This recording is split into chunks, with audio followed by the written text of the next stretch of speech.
জার্মানির মাক্স প্লাঙ্ক ইনস্টিটিউটে কাজ করেন বাংলাদেশের আরিফ হোসেন। বাংলাদেশ থেকে চাকরি নিয়ে এখানে যোগদান করেছিলেন আরিফ। প্রতিষ্ঠানটির বন শাখায় কর্মরতদের মধ্যে তিনিই একমাত্র বাংলাদেশি। আমি ম্যাক্স প্ল্যাঙ্ক ইনস্টিটিউট ফর নিউরোবায়োলজিতে সিস্টেম অ্যাডমিনিস্ট্রেটর হিসেবে কাজ করছি। আমি বাংলাদেশে ব্যাচেলর অফ সায়েন্সে কম্পিউটার সায়েন্স অফ ইঞ্জিনিয়ারিংয়ে পড়াশোনা করেছি ড্যাফোডিল ইন্টারন্যাশনাল ইউনিভার্সিটিতে।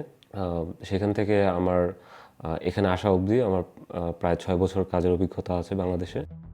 জার্মানির তথ্য প্রযুক্তি খাত দীর্ঘদিন ধরেই কর্মী সংকটে ভুগছে। সরকারের পরিসংখ্যান বলছে বর্তমানে এই খাতে 1,49,000 পদ ফাঁকা রয়েছে। জার্মানিতে এখন আইটি ক্ষেত্রের অবস্থা খুবই ভালো, অনেক সুযোগ আছে। তো এক্ষেত্রে বাংলাদেশিদের আরও বেশি চেষ্টা করা উচিত। শুধু তথ্য প্রযুক্তি খাতই নয়, দক্ষ কর্মীর সংকটে ভুগছে জার্মানির অন্যান্য শ্রম খাতও। তবে সংশ্লিষ্টরা বলছেন শুধু দক্ষতা থাকলেই হবে না, এমন দক্ষতা থাকতে হবে যা জার্মানির চাহিদা মেটাতে পারে।